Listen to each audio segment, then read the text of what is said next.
Okay, so we're now ready to set out our little corner, and the way I'm going to do that is I am going to put my level down for my 3 bricks, and then I'll shoot off with 2.5 bricks going that way. So again, I'll lay them all out dry first, and then I'll square up. So I don't draw anything on the ground at the moment.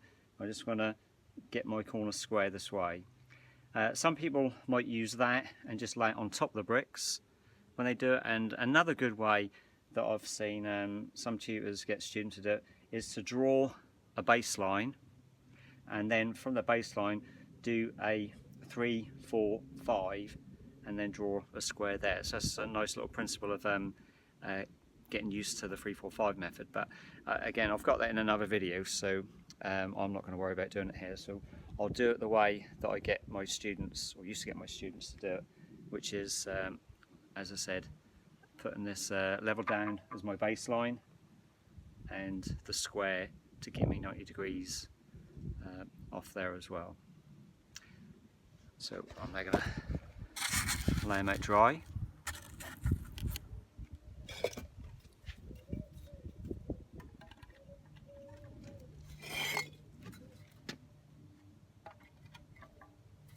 Pick the best side.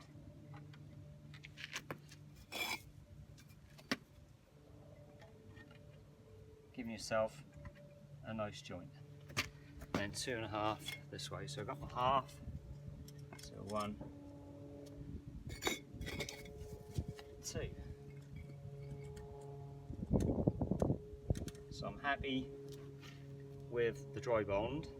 Now what I will do is I'll get my pencil, and I'm now going to draw a line there and a line at the end, because if I was to draw a line all the way around, as soon as I lay my brick, the bed joint's just going to ooze out and I'm going to lose those marks. So I just make my marks go beyond where my bricks, and they're not going to get affected by any more. So I will range back through as I'm laying these as my range end points. So if I just get the camera a bit closer for you and just see what I've done. So you can see here that I've got my 2 pencil marks, and obviously the pencil mark at the end and the pencil mark at the end of this one as well. So this will be my gauge brick every time, because that's the corner one, so the cornerstone of my wall as such. So this will be the only brick that I gauge from, because if the ground varies, up and down, or in some workshops that I've been in, they got sort of maybe drains in there as well, where the floor does fall away, you can't gauge off that, because obviously your brickwork's just going to follow the fall of the floor. So this is the only brick you gauge, and you always gauge from this point here. Okay, so we'll start doing that now. So I'm going to lay this first one. These bricks are a little bit dry, so I am going to give them a little bit of dunk of water. So it's wet now, and I'll always put it in the water before I actually put the bed down, because it just gives the brick a little bit of time to absorb the moisture.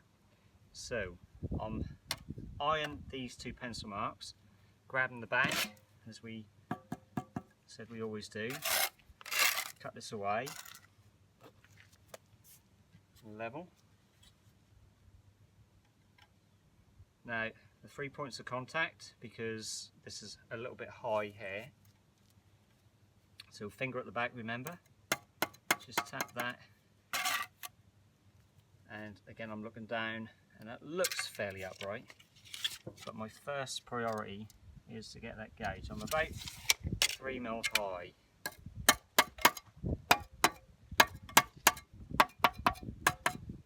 So you never take your level away until you're satisfied that your gauge, and touch more, it's about 1 millimetre that is. I think if I was just to move here I'd be good, but I think I went just a little bit of a a low spot just there. But I'm happy that that is 75, so everything is going to follow on from there. You can, if you want to, just check between your two pencil marks to make sure you're happy with your face plane, and also just to make sure that you're happy with that one, because that could go back a touch. Right, the way I do this, there's no right or wrong way of doing it, but because this brick is laid that way, I will lay these ones, and then when I lay this course on top, because that brick goes that way, I'll run them ones in first. So I will carry on with these.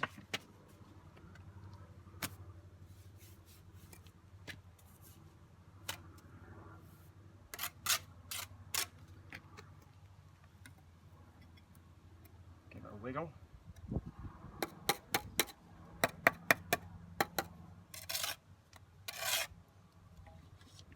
Level on, 3 points of contact, because I'm pushing down. You see I'm rocking there, so that means this is high. So I'm going to tap just there. The bubble saying is still a little bit high here. So remember, I'm pushing down on that back finger at the same time, because as soon as you introduce a level into our work, it does get a little bit more complicated, because you're thinking of that, you're thinking of keeping this in line, you're thinking of keeping this upright, so it depends how much pressure you put on there. Then obviously you've got the seesaw effect, and you're also looking at the bubble. So this is why this is like the third job I give my students before they actually use a level, because there is a lot of things to think about.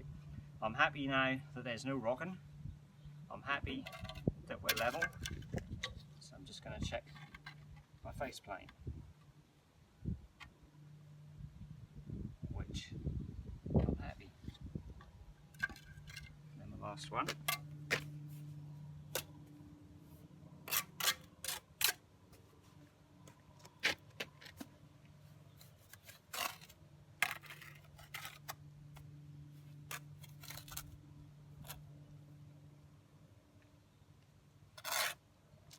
I can see it's low straight away.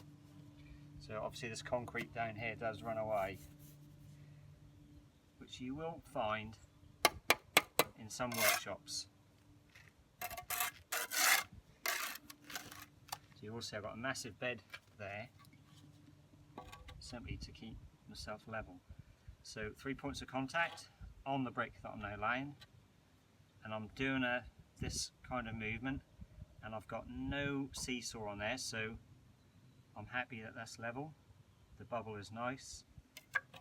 I'm going to check my face plane first.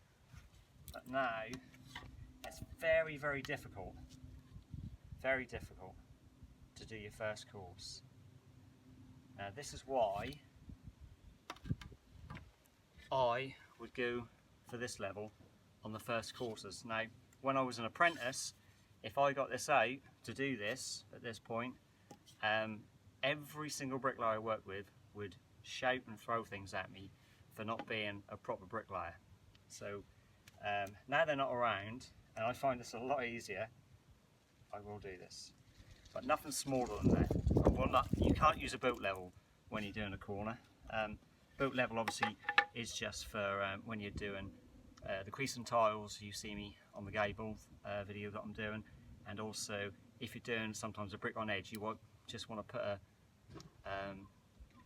boat level as you're going along with those. So anyway, just for these courses, I will get out the little 2-foot. I'm happy with both of them.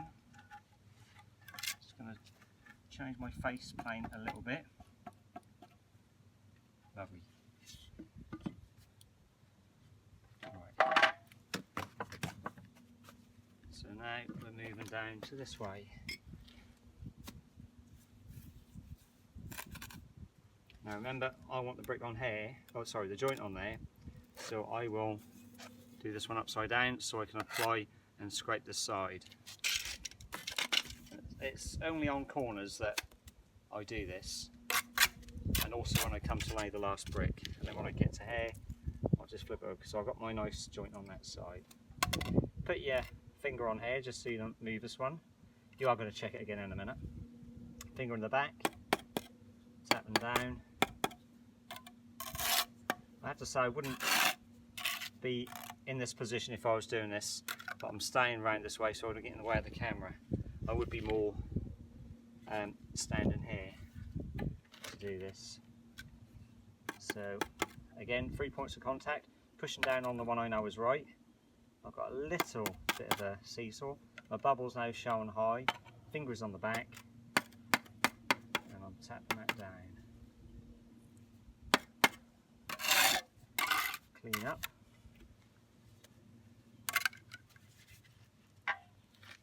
Along level, just to make sure.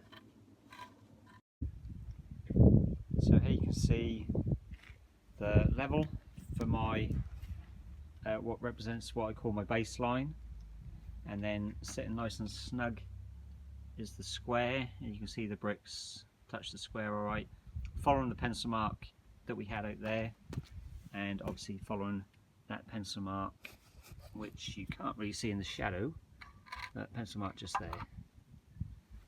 And obviously we had this pencil mark and the one underneath there as well. So just keep them square to our original setting out.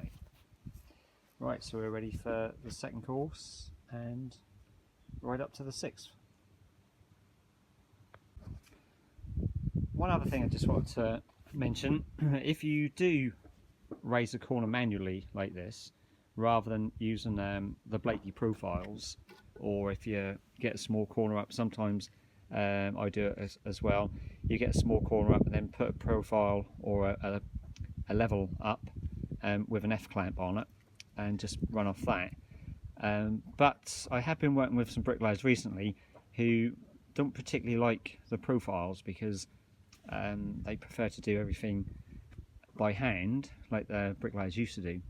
So all I was going to say was, if you are raising one by hand and you need to get a certain amount of courses up, if you know how many courses you want to go up, you have to run out a certain amount, because you're not supposed to, or you can't, tooth on stretcher bond, because the toothing is too much. Or sometimes you might have to, but it's not recommended, and some places won't allow it. But if, like for example, I'm going 6 courses, on 6 courses you have to run out, and I've just realised saying this, a minimum of 3 bricks. But you can see here I've only got 2.5, so the highest I can get this one is only 5 courses.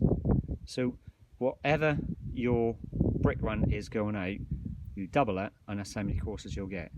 So 2.5, double it to 5, that's all I'm going to get. So if I run out another brick out there, which I'll have to do now, that means my shortest run will be 3 bricks, which means I'll get 6 high. So I just need to run one more out there, and that will enable us to get the 6 that we said we're going to do originally. So now we'll start the second course, and I will get the courses at level, or sorry, plumb I should say, using my little 2-foot level. Simply because this low down, it's a lot easier to use, because although you can't see what I'm doing here very well, but with a 1200, when you're trying to do these courses, you have your foot tight at the bottom to make sure you keep it nice and snug on your first course. But this level can move around a lot while you're trying to lay this brick. So while you're looking at this brick and then keep looking right up there to try and get it plumb, it can be frustrating, especially when you're first doing it. So this is a much easier way to do it. Now, if the bricklayers I used to work with, when they used to say that you can't use a small one, you've got to use a big one, to me it didn't really make a lot of sense, because if they're suggesting that this one might be slightly out, why use it? So you've got to make sure that all your levels are good, otherwise you wouldn't be using any of them. So for this to read plumb will be the same as that one reading plumb, as long as you check them periodically just to make sure they're alright.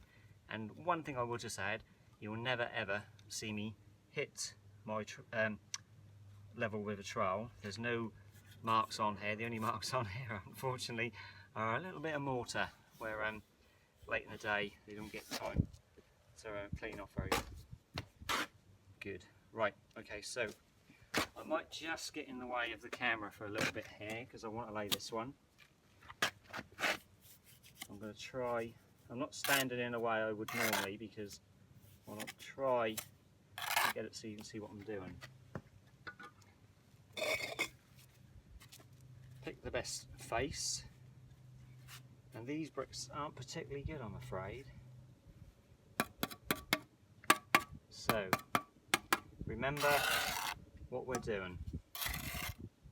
We are leveling, so that's the first thing we do. 3 points of contact, we're leveling. Keep the level on. Gauge, and we're gauging right on this corner here. And I can see that I'm still about 3 mil high. So that needs a little bit of serious tapping, that does.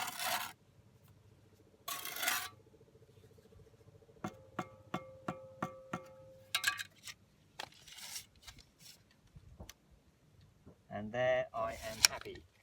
So, level, gauge, plumb, range. So now I'm going to plumb. And when you're plumbing, you should always be looking down your wall. Now you can see I've got a gap there. So I'm going to keep this brick steady by putting my finger in there. And I'm happy that that is plumb. So I want to be looking down this way. So I'm now going to do the same. And this time, you can see my thumb is on here because again, if I didn't steady that brick, that could be going anywhere now. A little bit too far. Just bring it back a bit. So sometimes you'll see that some of these bricks, see, it's got a little bit on the bottom there, which means obviously it can't go any further there, but I do have a slight gap there. With the handmade, you do find that some of them do that. With a London brick, you'll find you'll get a much smoother face plane and plumb on your bricks because they are a squarer brick. So that's plumb. So the last thing is range. And again, when I want range it, I'll put my thumb on here because if you don't do that, when you knock it, the brick just wobbles. So you really, whenever you're going to tap a brick, you always want to put a thumb in it just to keep it steady. But as I said before, I've laid this one, so I'm going to continue this way. Do that. So I'm coming down this way to plumb this up.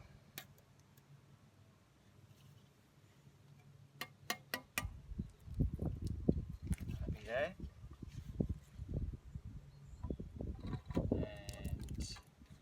A little bit of a gap there, so I'm going to bring that one round, and also on this one. Now that I've moved that, I want to double check my plumb, which again I'm not entirely happy. It's okay, and gently I'm happy with all of that. Back's clean, full joints at the front, we're ready to go.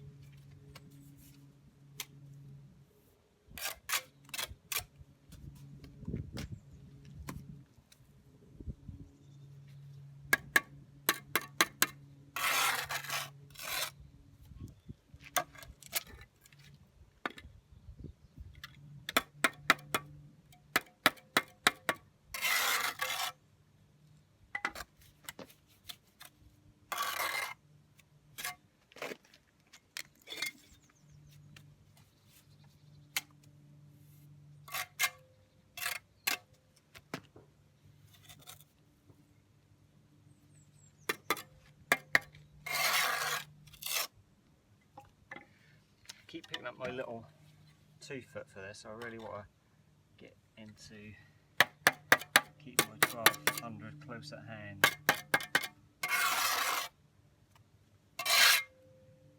Right, we're happy with that. So this time use the back of my foot and bring my hand down. That's pretty good. Double check this corner. Quite happy there. And then face plane.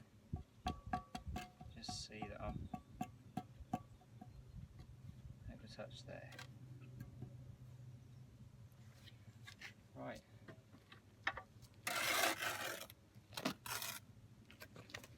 Third course.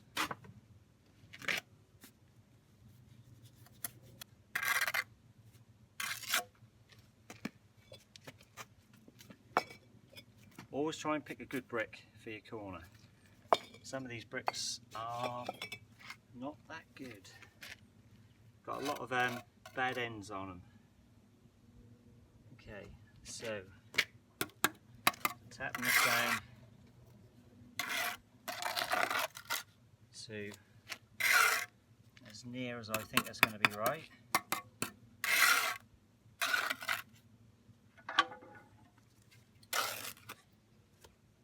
Put my level on.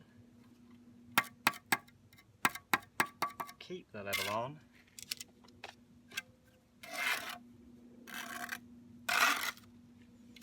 Keep your work area clean. I'm happy with that, 225. So now, what you should do is back of the foot, hold that brick, don't hit your level. I'm happy that's upright. And again, you should always look down your wall. That's what bricklayer examiner told me once, not a tutor. You can see here I've got a long way to move that one over. So just tap that into place. And we're okay. Just give that a range. I'm happy.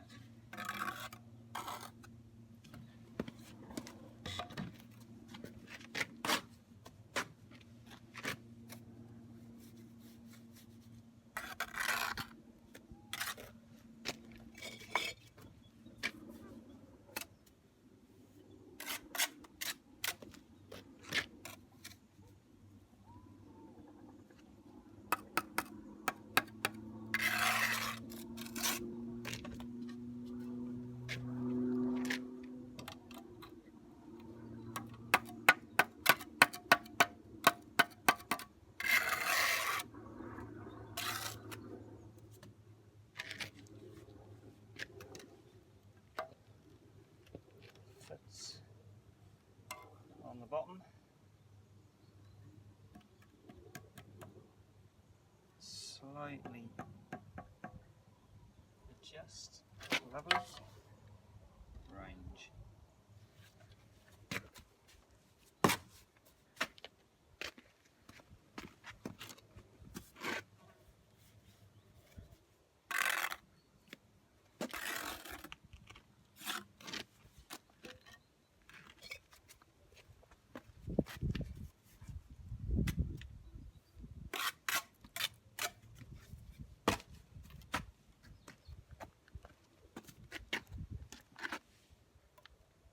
Wiggle on. Secure the back. Level off the gauge brick. See, I've got a little bit of the seesaw, not too bad, and that's fairly plain. That's very level.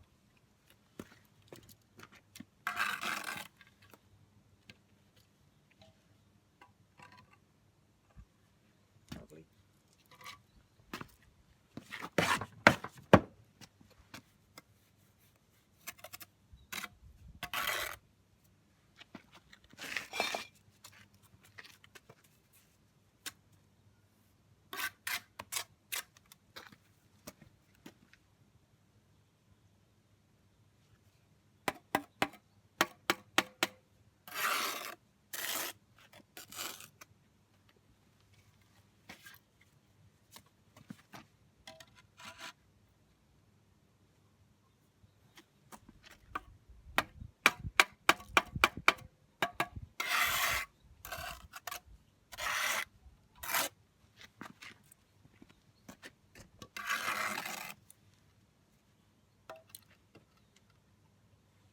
the end of the course.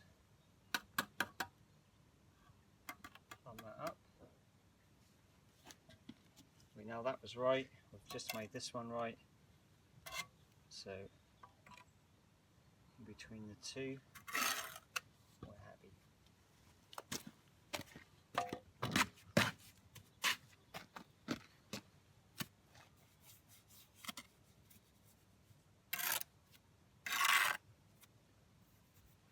Our gauge brick again, pick a good one. Let's look what I've got here. Get as close to being where you want it as you can.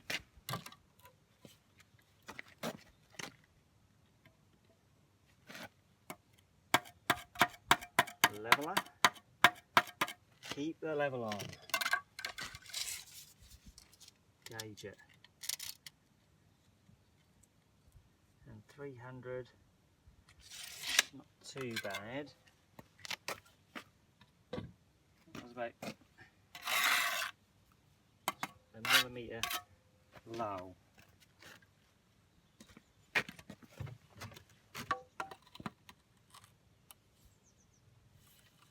So again, I'm looking here, and we can see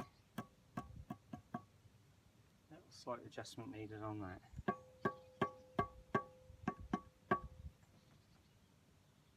Happy. Come round to this way. I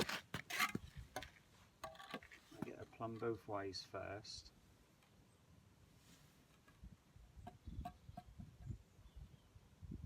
Happy. And then I'm just going to give that a range through. And I'm happy. I think it looks like we'll just about have enough mortar without mixing any more up.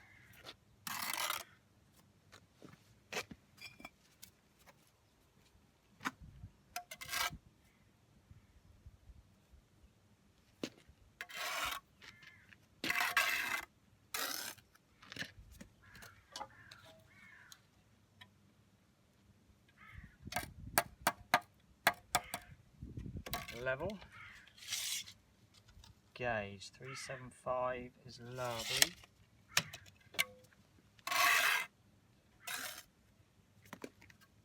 So we're happy with both of those. So I'm going to plumb up here. I'm just going to give that a slight adjustment. I'm quite happy. Check my face plane there. And just touch. Because I had to move that, I will just double check. Foot at the bottom. And I've now got a spider on my level.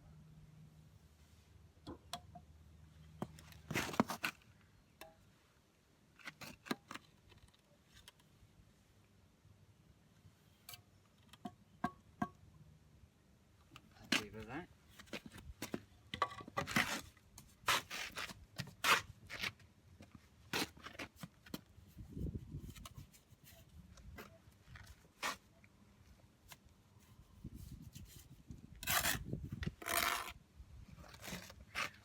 Mortar's getting a bit dry again.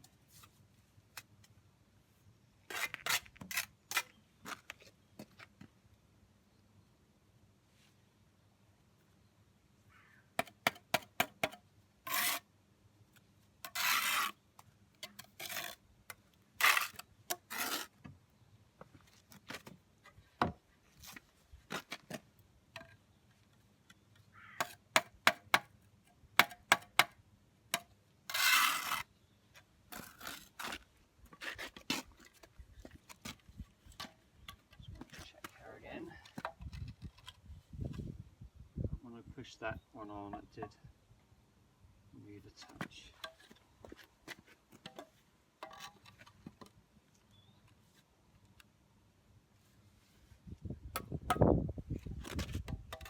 End of this course again. So you notice that's what I have been doing every time I finish the end of a course. So when, for example, plumb up here when I finish that course. When I ran this course through, you plumb here, and obviously you're always plumbing the corner. This course again, likewise, you're always plumbing the end of that course to then range it through. So range it through the 2 points and then check just down the side, the whole face plane. So we've got one more to go to get us to 450. And my mortar has gone a little bit dry, especially with these bricks.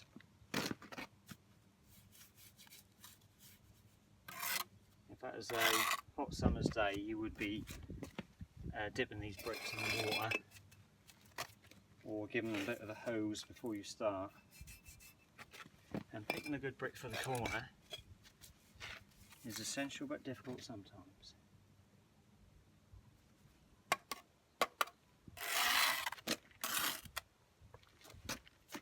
So for the final one, we're leveling. We're gauging. 450, touchdown. Keep that level on until you're happy that you gauge. So if you do have to knock it down, you knock it down level, 450. Lovely. So we level, gauged, and they're going to plumb. Bring them in the back. Get it to where I want it. Nice and plumb. I'll range that through. I'm happy there. And just finally the plumb here. Right, we aren't going to plumb this up, point this up. Simply because at this stage, or these stages of these jobs that we're doing, I wanted to make sure that the students were getting full joints and making sure that that all happened first with all the other skills that they're learning, keeping full joints. He says filling that one up before they would be given a joint iron. Okay, so that is it. If we just have a little look, you can see that keeping our foot tight at the bottom, and hopefully, I can't really see, we're there, and then again tight at the bottom, and then we're coming up and we're plumb there. And then what we were doing as well was ranging through both ways. Now, one little thing that you can do to kind of check your bond is that. Now, you may get one or two that miss or bump a little bit, but it's just a rough guide because you can't be 100% on that. But that's not too bad. So there you go.